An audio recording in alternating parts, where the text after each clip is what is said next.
Buenas, buenas, bienvenidos, bienvenidas, bienvenides en esta noche. Vamos a estar hablando de la importancia de combatir los discursos de odio, de contrarrestar los discursos de odio. Esto de acuerdo a una efeméride que hubo recientemente, pero voy a estar con varios invitados y con invitadas también, así que espérenme un segundito, les vamos a dar paso. Y apenas estemos todos conectados, vamos a estar empezando con este live. Así que voy a empezar a invitar a mis invitados, valga la redundancia. Vamos a empezar por aquí. Mientras tanto, váyanse conectando.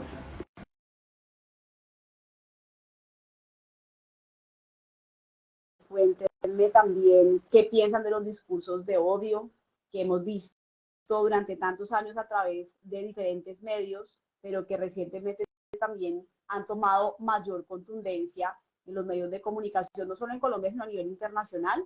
Cuéntenme ustedes qué opinan de esto.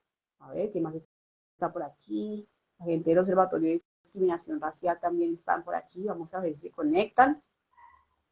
A ver.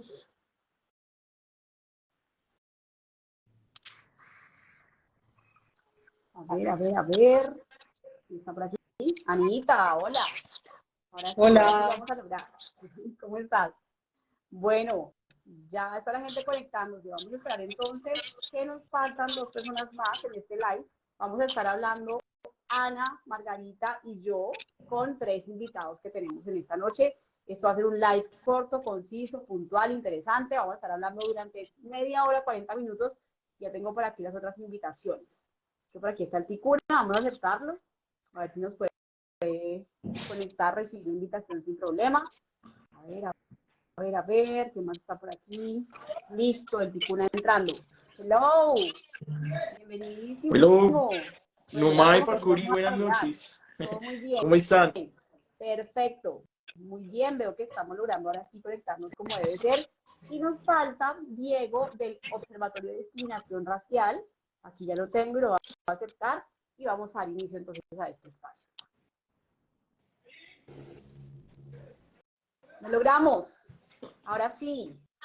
Denme reportes. ¿Me escuchan bien? ¿Me ven bien? ¿Cómo están ustedes? ¿De dónde se conectan los seguidores, seguidoras? Manden ya. Con la flechita que está en la parte de abajo, ustedes pueden enviar invitación para que la gente se conecte a este live. Yo mientras tanto voy a ir marcando por aquí cómo se llama este espacio. Voy a ir anclando este comentario. Denme un segundo. Comentario. Listo. Entonces estamos. Bienvenidas, bienvenidos, bienvenidas a este espacio. Estamos aquí, 4 invitados, 4 personas tenemos en esta noche. Yo seré la moderadora y vamos a estar hablando entonces, como les decía, con 4 personas más. Tenemos 5 en total. A lo largo de este espacio estaremos también recibiendo preguntas, dándole la palabra a varios de ustedes y varias. Y para contarles un poquito por qué estamos aquí. Esta es una invitación de la Gerencia de Justicia Étnico-Racial e Igualdad del Trato en el Día Internacional para contrarrestar el discurso de odio. Hay muchas fechas durante el año que hemos venido trabajando, fechas que tienen que ver con la diversidad, con la reivindicación. Sabemos que junio es un mes, muy importante para hablar de temas de diversidad, pero que existe una fecha en particular para hablar del discurso de odio y de la importancia de combatirlo. Esa fecha es el 18 de junio. El pasado 18 de junio se conmemoró el Día Internacional para contrarrestar el discurso de odio y vamos a hablar sobre las prácticas discriminatorias que se presentan en redes sociales y medios de comunicación, como cómo erradicarlas por medio de nuestras acciones, tanto individuales como colectivas. Este espacio ha sido organizado en conjunto con el equipo de la Gerencia Étnico-Racial e Igualdad del Trato de la Vicepresidencia de la República y también estamos con gente del Observatorio de Discriminación Racial, Ana Margarita González, la gerente justamente de esta, digamos, sección de la vicepresidencia. Así que, Anita, empecemos contigo. Cuéntanos un poquito de ti, a qué te dedicas, qué haces allá en la vicepresidencia y por qué has convocado este espacio. Bueno, muy buenas noches a todos y a todas. Mi nombre es Ana Margarita González, yo soy abogada, soy la gerente de Justicia Étnico-Racial e Igualdad de Trato de la Vicepresidencia.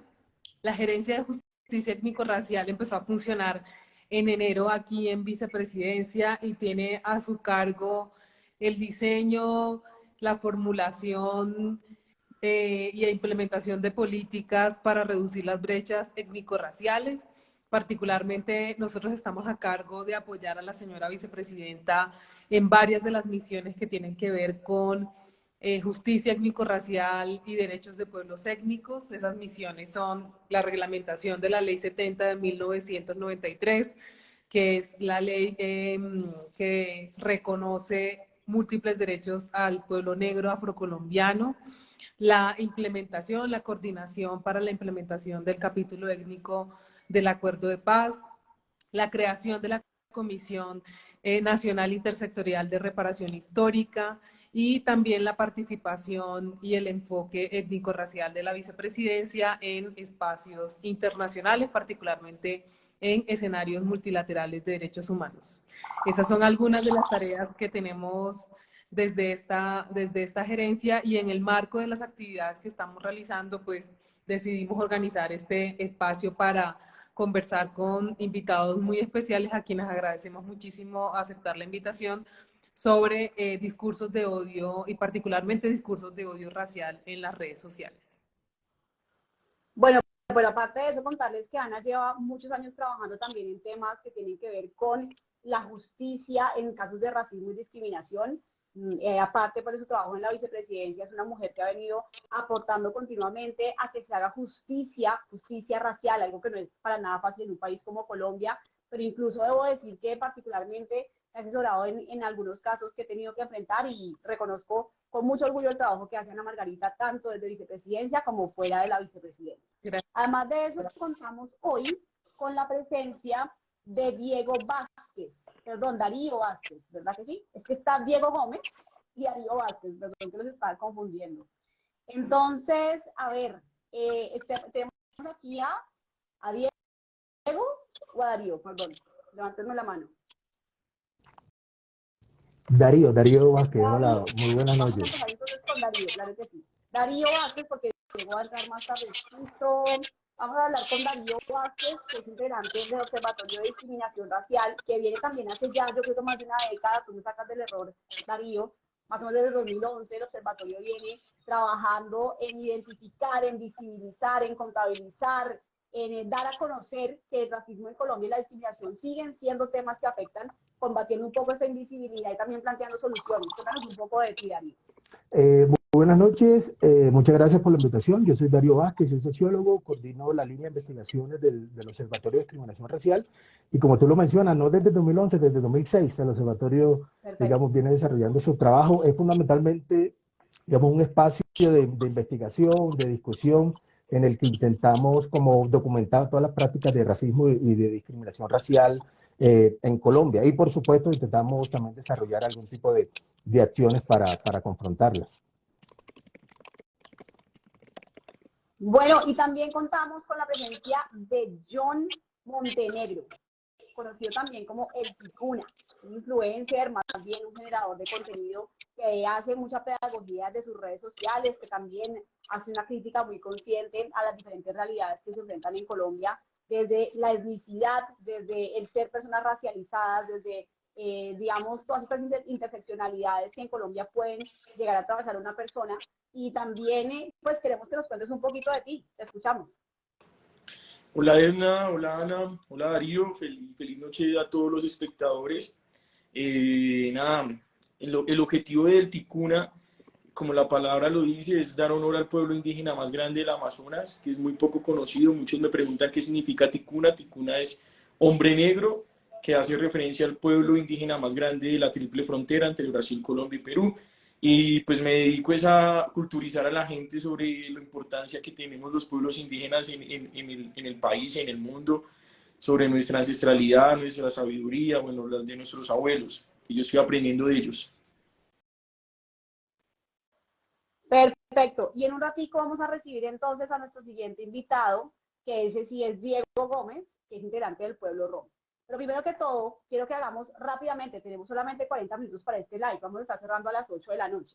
Cuéntenos, y voy a dar también mi punto de vista en esto, para que la gente entienda qué es el racismo. El concepto de discursos de odio y de odio racial es un concepto complejo de entender, más aún cuando en Colombia siento yo no se ha identificado realmente qué es el racismo.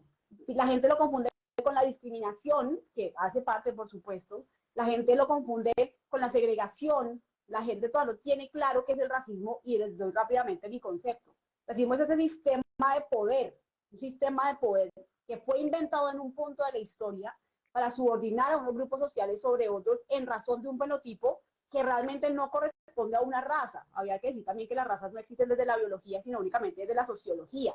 La raza es un concepto sociológico, no biológico. Biológicamente somos una sola especie, que es la humana. Pero hay hoy en día personas racializadas, como la gente afro, la gente indígena, las personas del pueblo rom, como las personas de estos, digamos que incluso hablemos de la gente de Asia del Este, ¿no? Que son racializados por su fenotipo. Eso es un sistema de poder que hoy en día sencillamente pone o mejor desprovee a estos grupos sociales de sus derechos fundamentales en muchísimos casos, ¿verdad? Y esto se ha difundido mediante un discurso, la gente lo ha aprendido durante décadas, un discurso que se ha difundido en los libros de historia o de historiografía, en las redes sociales, en los medios de comunicación. Entonces, Ana, cuéntanos tú, para ti, qué es el racismo y cómo se ha visto promovido durante la historia, pero hoy en día, sobre todo en las redes sociales, a través de los discursos de odio. Bueno, yo coincido mucho con tu definición, Edna. O sea, el racismo es un sistema, ante todo. Es un sistema es un sistema, pero además es una práctica, es una ideología. La discriminación racial, o sea, los actos de discriminación racial son una manifestación del racismo. El racismo como sistema es lo que entendemos, de hecho, lo que la señora vicepresidenta habla, que ha mencionado, que es racismo estructural, que son las desigualdades sociorraciales presentes en nuestra sociedad. Es también una ideología, es una ideología según la cual un grupo de personas blancas, blanco-mestizas en nuestras sociedades latinoamericanas, pero en cada sociedad hay diferentes definiciones y grados de lo que significa la blanquitud, son superiores intelectualmente y físicamente a otras personas, usualmente lo que se denominan personas racializadas negativamente o víctimas de racismo, personas negras, indígenas, rom, personas de piel oscura en otras sociedades también, por lo general. Entonces el racismo es ese sistema que genera esas desigualdades raciales y que está sostenido en esa ideología de la superioridad racial o de la superioridad racial blanca, ¿no? Y el racismo se manifiesta a través de distintos actos, ¿no? Entonces se encuentra la segregación residencial, pero también hay actos en lo interpersonal y en lo cotidiano a través de los cuales se manifiesta el racismo, y uno de esos pues son, por ejemplo, la expresión de ciertos estereotipos racistas, los insultos racistas, la violencia policial, la violencia carcelaria, etcétera. Y en las redes sociales se manifiesta el racismo a través del ejercicio, de la manifestación de ciertos discursos, ¿sí? Que son discursos que tienen un contenido racista en el sentido en que normalmente, digamos, son discursos a través de los cuales se difunden estas ideas de superioridad racial de personas blancas. De acuerdo, y yo quiero avanzar un poco en la conversación porque considero que las definiciones que hemos hecho pues son parte de un consenso y quiero que nuestros invitados nos den más profundidad. Ana nos habla de que esos discursos de odio, que es el tema que nos convoca, difunden el racismo, pero yo creo que además lo normalizan. Quiero que mis invitados también, por ejemplo, Darío, nos cuenten cómo funcionan, digamos, los discursos de odio a la hora no solamente de difundir, sino de normalizar las violencias racistas a través de las redes sociales. Sí, digamos, desde el Observatorio de Discriminación Racial desarrollamos un trabajo colaborativo con las dos orillas. Allí intentamos desarrollar lo que en su momento denominamos el racistómetro, que era el racistómetro, fue como una herramienta que en su momento tenía el propósito de medir los ataques racistas en redes sociales, particularmente en un contexto, digamos, específico, en medios de comunicación, es decir, en radio, televisión, internet, etcétera, y en las redes sociales también. Y nos focalizamos en ese tipo de discursos que se dieron en ese momento en contra de candidatos y candidatas afrodescendientes a la vicepresidencia. Entonces, claro, encontramos un conjunto amplio de discursos raciales, de discursos racistas que se enfocaron fundamentalmente en contra de la dignidad y de la persona, de la humanidad, de Francia Márquez, que en su momento era la candidata a vicepresidencia por parte del Pacto Histórico. Entonces, claro, lo que ayudó precisamente a evidenciar este tipo de análisis particulares en redes sociales es que los discursos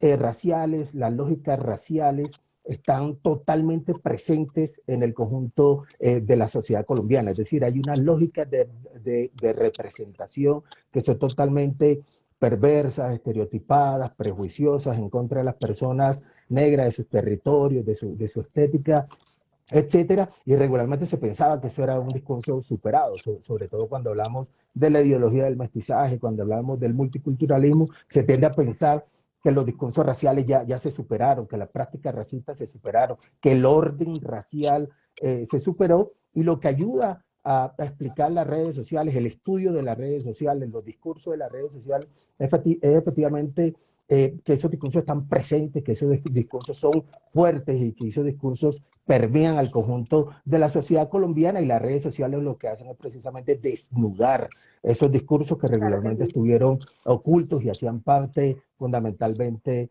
del ámbito de lo privado.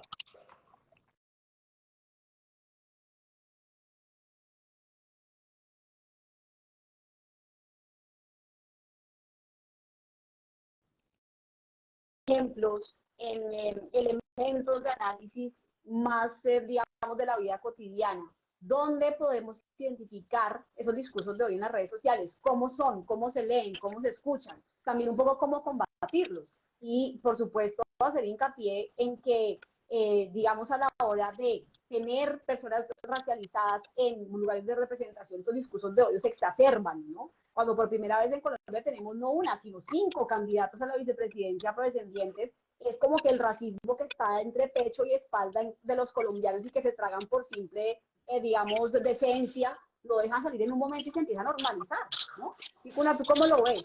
Tú que eres alguien que hace, digamos, una pedagogía de las redes sociales, ¿cómo puedes explicarle a las personas en la práctica qué es un discurso de odio? Darnos unos ejemplos y tú cómo lo cambiarías.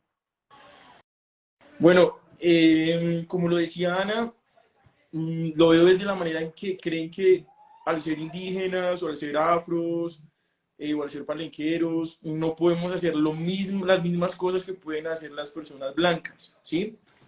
O que pueden hacerlo, o sea, es decir, a mí me han dicho, pero usted sí puede tomar, pero usted sí, o sea, tomar no de alcoholizarse, sino puedo tomar una cerveza, o si puedo andar en Transmilenio, o si puedo manejar carro, o si puedo estudiar.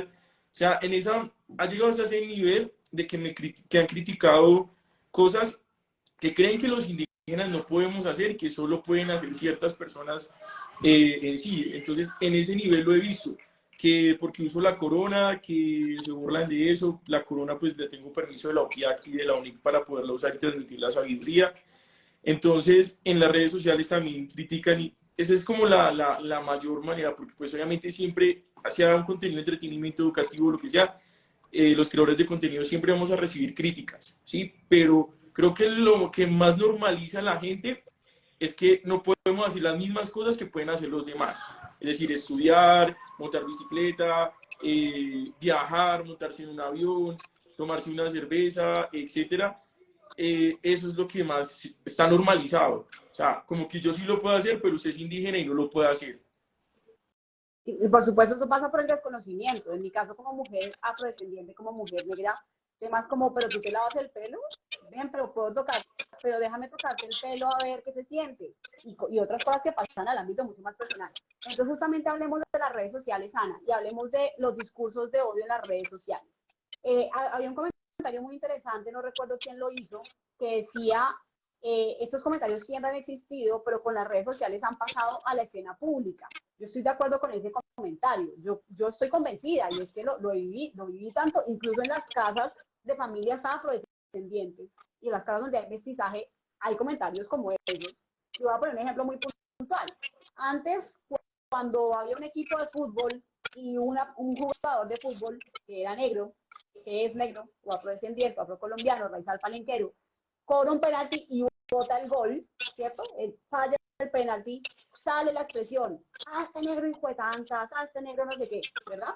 Hoy en día eso está puesto en las redes sociales. Hoy en día eso está publicado, eso está, digamos, expuesto. Lo que antes se comentaba en privado ahora está expuesto, ¿sí? Eso hace parte de una serie de comentarios racistas, pero cuando hablamos de discurso de odio, hablamos de una cosa un poco más contundente, mucho más permanente, que justamente lo era y lo dice, se podía medir en épocas de la campaña, por ejemplo, y que la estadística era muy superior a lo que se ve normalmente, ¿no? Entonces, Ana, cuando hablamos de combatir discurso de odio desde la gerencia de justicia étnico-racial, ¿qué es lo que tú propones y cómo crees que Colombia debería reflexionar frente a eso? Sí, no, simplemente hay varias definiciones de discursos de odio, pero desde acá entendemos que es la difusión escrita, oral, a través de distintos medios. Digamos, las redes sociales son solo un canal, uno de los canales a través de los cuales se manifiestan discursos de odio y que son discursos basados en o que contienen información discriminatoria, que utilizan lenguaje peyorativo, lenguaje discriminatorio, insultos. En este caso, como estamos hablando, pues pueden ser distintas formas de discriminación, no, pero en este caso estamos particularmente hablando de discursos de odio racial. Y las redes sociales, digamos, porque las redes sociales permiten cierto anonimato y cierta baja rendición de cuentas de lo que se dice, de lo que se transmite. Entonces en las redes sociales circula con mucha facilidad estos tipos de discursos, ¿no? Esta es la difusión de estos tipos de discursos, ¿sí? Yo creo que hay distintas formas o desde la gerencia, digamos, creemos que hay distintas formas de combatir esos tipos de discursos. La primera es que, de todas maneras, hay que tener en cuenta que en las redes sociales y en los distintos medios de comunicación circula información que está protegida por el derecho a la libertad de expresión y que muchas veces hay una tensión entre el derecho a la libertad de expresión y la prohibición de la discriminación. Por lo tanto, tomar decisiones sobre sancionar no es tan sencillo, digamos, sin sancionar o prohibir estos tipos de manifestaciones no es tan sencillo porque uno tiene que ponderar los distintos derechos que hay, los distintos derechos en nuestra Constitución y que están protegidos también por el derecho internacional. Entonces, en principio, yo diría que la primera forma de combatir estos discursos de odio es de la misma manera circulando información de otra naturaleza, circulando información que cuestione la difusión de este tipo de información, ¿sí? Pero que la cuestione a través de los mismos mecanismos por los cuales se difunden, ¿sí?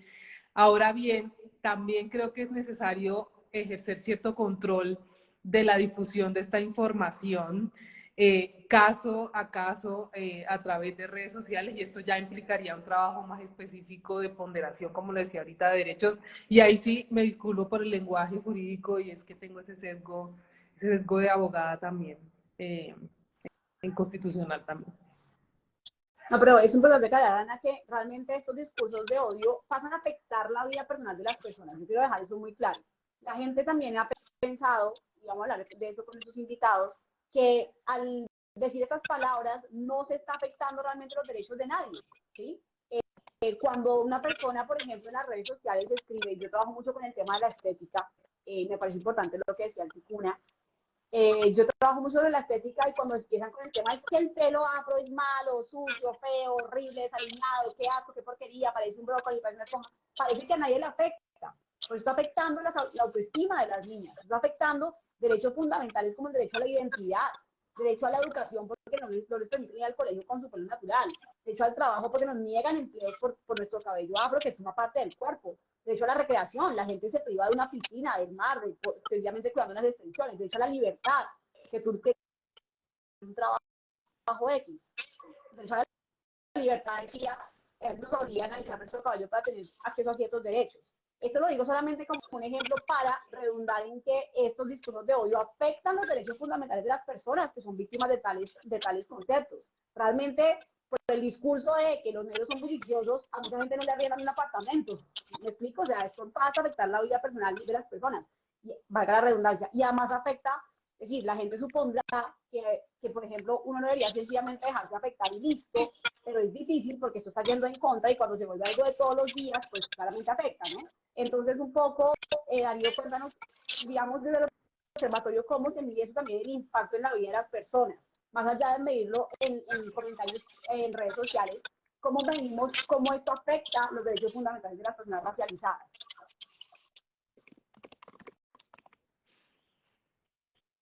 No te escuchamos, Darío, prende el micrófono. En términos para identificar la afectación, digamos, es importante tener en cuenta qué es lo que está causando esa afectación. Y les comentaba en la pregunta anterior que efectivamente nosotros logramos identificar como diferentes tipos de discursos. No todos los discursos de odio, los discursos racistas tienen, digamos, la misma connotación. Y me gustaría concentrarme un poco en esos tipos de discursos de odio que nosotros encontramos, porque es importante, digamos, que los identifiquemos y en la medida en que los enunciemos, podemos ser capaces también de identificarlos, de denunciarlos y de alguna manera desnaturalizarlos.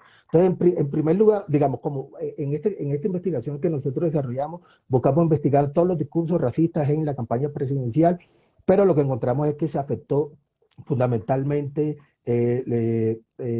se atacó fundamentalmente a Francia Márquez y su candidatura a la vicepresidencia. Entonces, claro, salieron un montón de discursos en redes sociales en donde la agenda política alternativa se calificaba como una suerte de resentimiento social. Todo era una expresión de rabia, de rencor, de odio, pero no parte de una agenda política. Entonces, claro, eso nos llevó a nosotros como observatorio a pensar que eso estaba totalmente asociado con este tema de esta literatura norteamericana que habla de la mujer negra enojada. Entonces, claro, se estereotipa a la mujer negra como irritable, como hostil, como agresiva, pero en última lo que eso estaba demostrando efectivamente es que las mujeres negras son permanentemente vigiladas y son constreñidas en cualquier espacio en el que estén, desde la academia, desde su espacio laboral y en este caso, digamos, particular desde el ámbito político. Entonces, es una suerte de mecanismo de control, digamos, de la voz, de la narrativa del cuerpo de las mujeres negras. Ese fue un tipo de discurso.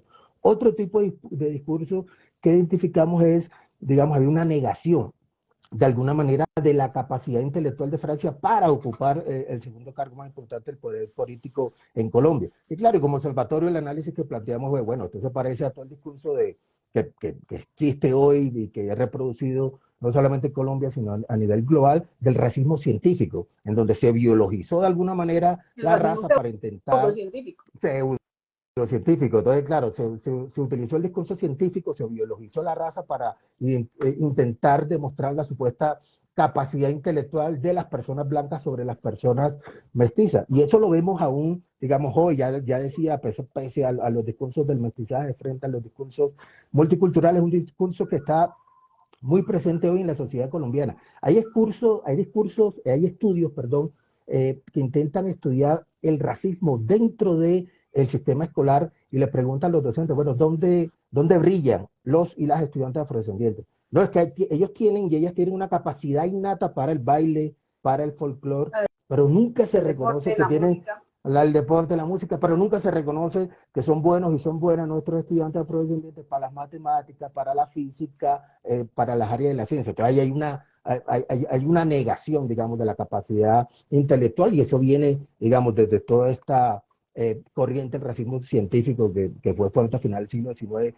y principios del siglo XX. Y el tercer discurso que identificamos es una total deshumanización de la humanidad de las personas negras. Entonces está todo este tema que se discutió bastante en redes y en medios de comunicación de la expresión King Kong, etcétera. Y claro, y esa deshumanización se relaciona también con burla a las prácticas ancestrales, con una descalificación de la espiritualidad de las personas negras, y eso explica, digamos, parte de las condiciones de pobreza, parte de estos índices de necesidades básicas insatisfechas, de esta dificultad para el acceso a la educación, las dificultades y las exclusiones que se viven en el mercado laboral. Y aquí cierro. Entonces, esta deshumanización, en última, lo que lleva es a una jerarquización perversa, excluyente y marginal de toda la producción de conocimiento de las personas negras, de su producción artística, de su religiosidad, de sus estéticas, de sus prácticas tradicionales, etcétera.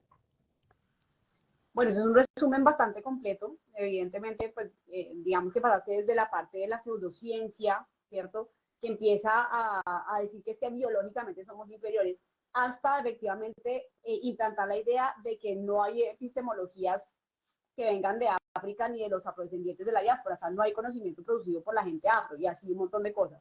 Pero entonces, Ticuna, y después de estas respuestas, les cuento que vamos a darle paso a nuestro siguiente invitado. Ticuna, digamos que, ¿cuáles serían propuestas o, digamos, ideas que las personas puedan aplicar en su vida cotidiana? Porque debo decir que muchísimas de las personas que nos están viendo, seguramente en este live, u otras personas que se puedan conectar en otros espacios, sin querer o a veces queriendo, no podemos siempre, digamos, suponer que la gente lo hace, digamos, sin la conciencia que lo está haciendo, porque entonces no hay cómo cuestionarlo, ¿no? Pero consciente o inconscientemente, la gente reproduce discursos de odio muchas veces, en sus comentarios, en sus formas de entender las noticias. ¿Cómo una persona que se lo esté cuestionando hoy puede realmente dejar de caer en discursos de odio? ¿Qué propones tú para que combatamos desde lo personal ese tipo de actitudes? Listo. Creo que lo más importante es la empatía y la tolerancia, ¿sí? Porque si somos tolerantes y tenemos esa empatía de cómo nos podemos sentir nosotros, cómo lo que nos está afectando, es decir, lo que yo estoy hablando, cómo me podría afectar a mí también.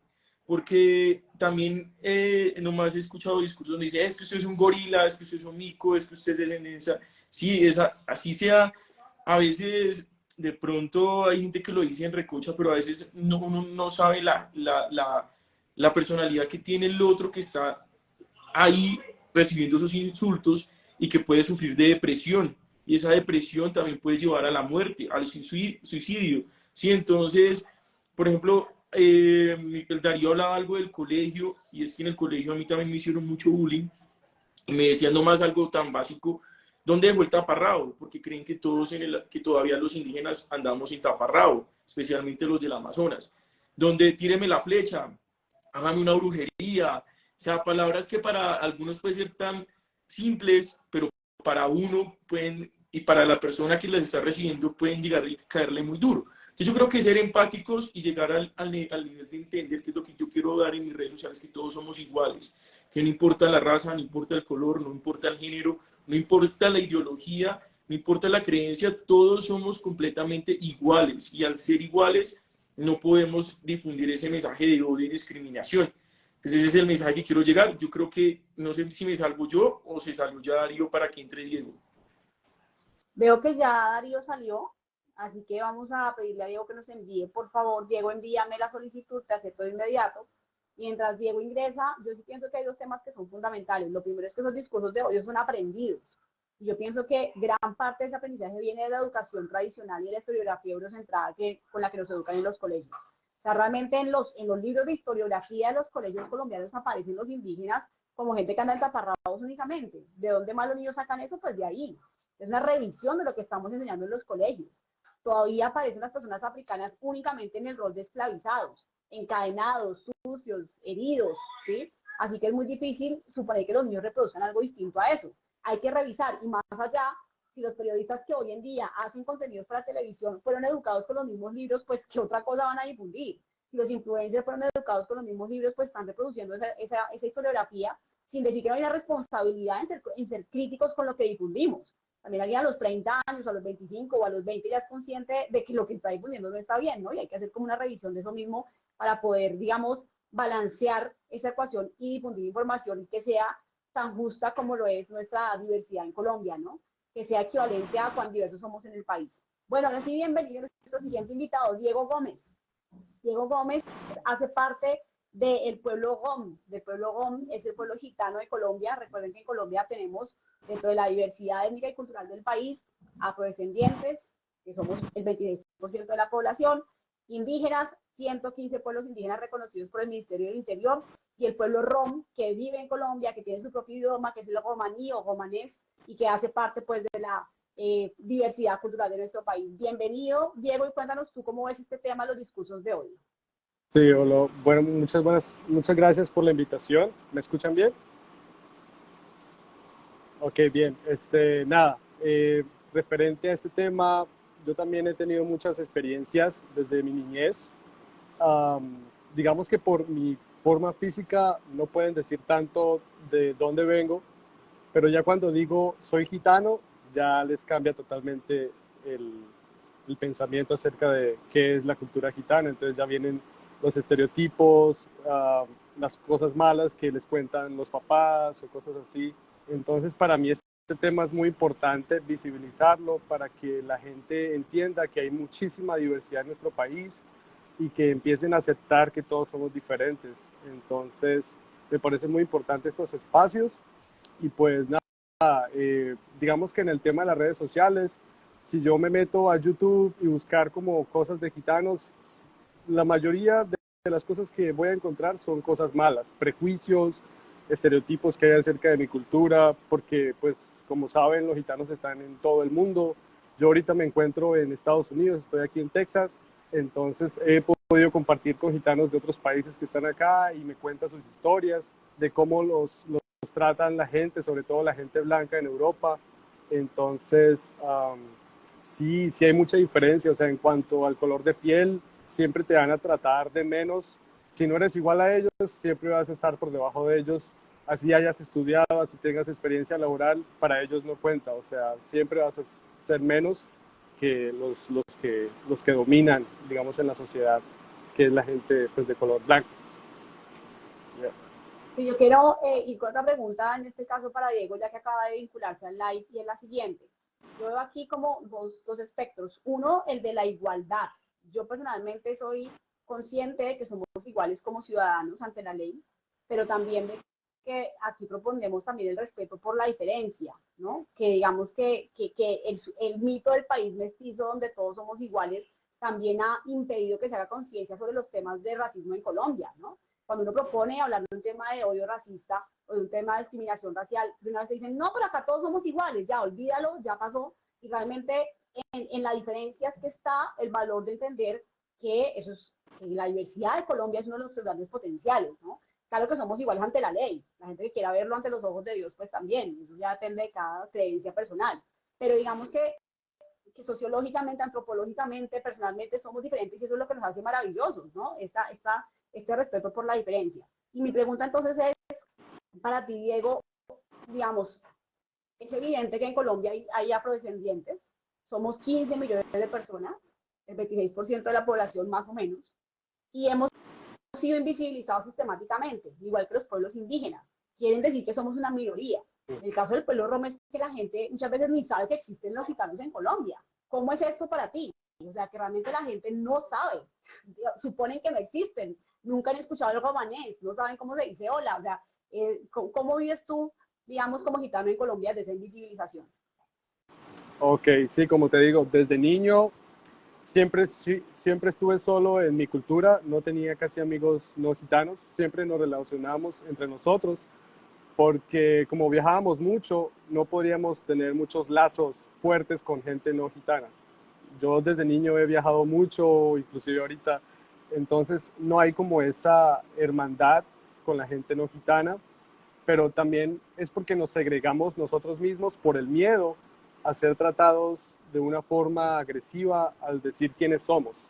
Entonces, digamos que durante la historia muchos gitanos que llegaron a las Américas llegaron con otras identidades para ocultar su verdadera identidad, porque veníamos perseguidos de Europa, de lo que había pasado en la Segunda Guerra Mundial. Entonces, desde ahí, nuestros abuelos y nuestros papás nos fueron metiéndose en la cabeza de que usted solo se junta con niños gitanos y niñas gitanas, no puede juntarse con nadie que no sea gitano, para protegernos, de una forma para protegernos. Entonces, digamos que eso ha causado que las minorías, o sea, nosotros como los gitanos, nosotros mismos nos alejemos un poco de la sociedad por protección, para proteger nuestra cultura, nuestro idioma, a nuestras hijas, muchas cosas.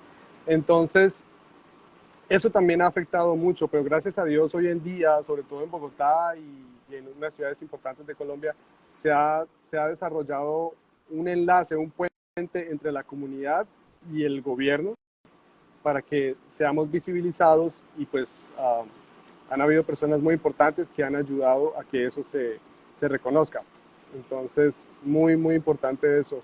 Y pues sí, o sea, de niño siempre tuve este problema que en el colegio una vez mi mamá me llevó a inscribirme y apenas le dijo que éramos gitanos, la rectora dijo, aquí no aceptamos gitanos. entonces tuvimos que irnos y ya pues tuvimos que buscar en otro lado y así. Y digamos, cuando ya fui creciendo, yo siempre trato de ocultar eso, siempre trataba de ocultar mi identidad por miedo al rechazo o que los demás niños me fueran a pegar o cosas así. Entonces, ya cuando crecí, ya me interesó mucho el tema y empecé a trabajar con la organización, a hacer temas de visibilización, eventos culturales, todo ese tipo de cosas para que la gente empiece a ver qué es la cultura y lo bonito que tenemos, así como parte de toda la diversidad del país. Entonces, sí. Bueno, pues muchas gracias por compartir esta experiencia con nosotros, Diego. Definitivamente los discursos de odio son, han sido siempre directamente dirigidos hacia los grupos percibidos como minorías, ¿sí? Minorías percibidas. Yo estoy en desacuerdo con que seamos minorías, ¿sabes? Digamos, cuantitativamente realmente no lo somos, pero culturalmente menos aún, y además es un concepto muy violento para decir que somos muy poquitos. Si existiera una minoría en Colombia sería la gente blanca. Yo quiero hacer un ejercicio algún día de que en Colombia la gente vea una foto de una persona blanca, aria, caucásica de Europa del Norte, para que entiendan de una vez que realmente en Colombia el mestizaje es muy profundo, que el mestizaje definitivamente nos ha llevado a que lo que menos hay sea gente blanca, que hay una identidad asociada, ¿sí?, a lo blanco, a lo europeo, a lo blanco mestizo, por aprendizaje y porque, por supuesto, con estos discursos de odio, la gente quiere separarse de ser parte de ese grupo. O sea, que yo no quiero ser negro porque los negros son pobres, no quiero ser indígena porque andan en taparrado, no quiero ser gitano porque es que son brujos y son ladrones, ese tipo de cosas. Pero realmente es producto de ese engaño el que nos reconozcamos como un país de mayoría blanca. Es producto de ese discurso soterrado muchas veces, otras veces muy violento y directo, que nos ha llevado a identificarnos como un país de identidad blanca, o digamos blanco mestiza, pienso yo. Y para ir cerrando, porque ya son las 8, quiero darle la palabra otra vez a Ana Margarita. Ana, para que nos des unas conclusiones, digamos, como, digamos, líder de esta conversación. Y también, si tú quieres hacer otra pregunta a algunos de nuestros invitados que quedan todavía conectados, sobre todo para que tú nos des como ese cierre, ¿cierto? Esa serie de mensajes finales que no podemos dejar de escuchar en este espacio. Bueno, muchas gracias, Edna, y muchas gracias a Diego y a El Ticuna por participar de este espacio, por aceptar la invitación de la vicepresidencia. Nosotros lo que buscábamos generar con este espacio era principalmente reflexionar sobre cómo se difunden y se manifiestan estos discursos de odio en las redes sociales. También hacer reflexiones sobre cómo en nuestra cotidianidad también se reproducen estereotipos racistas, y fundamentalmente hacer y visibilizar, hacer pedagogía sobre el racismo. Entonces, nada, nuestro mensaje final es desde nuestras mismas redes y desde nuestros mismos espacios también de difusión de ideas y de información, contrarrestar estos tipos de discurso es muy importante también. Cuestionarlos, criticarlos públicamente también es muy importante. En el caso que también se requiera, por supuesto, también activar acciones legales si fuera necesario para combatir estos tipos de discursos, para evitar su difusión. Y desde la vicepresidencia y particularmente desde la Gerencia de Justicia Étnico-Racial estamos trabajando fuertemente en generar políticas, programas y acciones concretas para combatir el racismo en todas sus manifestaciones, no solamente como en las interacciones cotidianas, sino también como un problema pues de desigualdad social y económica en Colombia. No te escuchamos, Edna. Ok, no, les decía que mensaje de cierre de cada uno. Ticuna, te escuchamos. No, el mensaje es educarnos de que todos somos iguales, de que no hay una raza superior y generar empatía, de que cualquier palabra pequeñita que usemos en discriminación, insulto, por más obvia que sea o no, tonta que sea para uno, puede afectarle mucho a las demás, porque he conocido casos de indígenas donde se han suicidado o se han quitado la vida por la discriminación. Entonces pensemos en eso, de que no hay una raza superior, de que todos somos iguales. Quería aclarar un mensaje, y es que en ningún colegio se enseña el odio, pero sí es obviedad o se normaliza de que los indígenas o los afros o las minorías son menos que otros. No es un mensaje de odio, pero sí es, normalmente se está normalizando, ¿sí? De que desde el colonialismo, etcétera. Entonces es para aclararle a la persona que dejó el comentario de que se está llevando el mensaje. No, ese no es el mensaje de este live. El mensaje de este live es que todos somos iguales y que no hay una raza superior, y que generemos empatía y una equidad entre todos. Ese es el mensaje. Gracias, Ticuna. John Montenegro, Ticuna, en tus redes sociales. Si quieres, déjanos acá abajo tu arroba para que la gente te pueda seguir. Y vamos a escuchar también el mensaje de cierre de Diego Gómez, integrante del pueblo Rom de Colombia. Ok, muchísimas gracias por la invitación y pues nada, les doy como esa curiosidad de que investiguen más acerca de los gitanos, porque todavía habemos una importante población en Bogotá y en algunas ciudades importantes con las que se está trabajando, así que atrévanse a conocer acerca de la cultura sin miedo. Nosotros no hacemos nada como dicen las historias de que nos robamos los niños o cosas así. Ese tipo de cosas son solo historias o telenovelas, porque también han hecho novelas, digamos, con una mala imagen acerca de los gitanos, de que somos adoradores del sol y la luna, bueno, ese tipo de cosas. Pero no, la verdad es que somos de carne y hueso como cualquier otra persona. Sí tenemos nuestro propio idioma, otra cultura, diferentes comidas, cosas así, pero al final somos igual que cualquier otra persona. Y pues nada, les deseo mucha suerte en su programa y gracias por la invitación. Deltume Bubakte y Sastimos, Ofre Roma. Gracias, Diego. Y bueno, yo quiero dejar un mensaje final, y es mucha conciencia en el uso de las redes sociales. Pienso que los medios de comunicación a través de las redes sociales muchas veces están difundiendo conceptos negativos sobre los pueblos étnicos de Colombia, las personas racializadas de Colombia. También las personas que por cualquier razón ponen un gorila, sencillamente ponen los comentarios de un gorila, o escriben cosas hirientes que tienen que ver con el grupo étnico de la persona, o por cualquier también otra razón, por ninguna razón justifica, solo que estamos hablando del tema de odio racial. Pero que cuando usted haga un comentario, mídase en lo que va a decir, piense si realmente eso aporta o no. No deje en evidencia su propio racismo, porque el racismo es sinónimo de ignorancia, es sinónimo de desconocimiento, es sinónimo de que usted no sabe de dónde viene ni para dónde va, porque el que sabe de dónde viene sabe.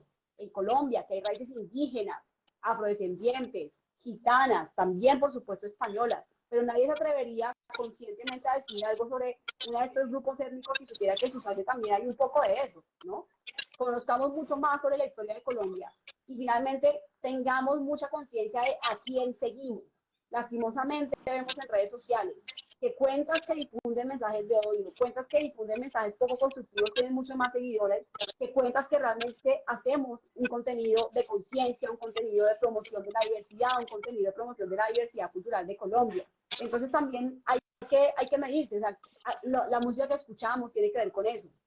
Los noticieros que vemos, los influencers que seguimos, hagamos conciencia sobre qué tipo de producto estamos consumiendo también, para que podamos nutrirnos de un conocimiento mucho más propositivo, mucho más positivo y mucho más, digamos, que nos lleve a ser mejores personas. Entonces, bueno, yo creo que vamos cerrando con eso. Les dejo un último mensaje, y es que sigan las diferentes cuentas que están aquí. Si uno nos dejó su arroba, yo les dejé el mío. Ana, Diego, por favor, dejen sus arrobas acá abajo. Y bueno, pienso que esos espacios van a continuar más adelante. Hoy era el primero. Anita, pues gracias por la invitación a moderar este espacio. Y bueno, nos vemos en la próxima oportunidad. Ya saben, no a los mensajes de odio racista en los medios de comunicación, en las redes sociales, sobre todo en nuestras conciencias. Cada quien sabe que lo que dice puede tener consecuencias positivas o negativas sobre la gente que lo consume. Entonces, nos vemos en la próxima y gracias por la invitación. Gracias. Moechi. Chao. Hasta la próxima. Gracias.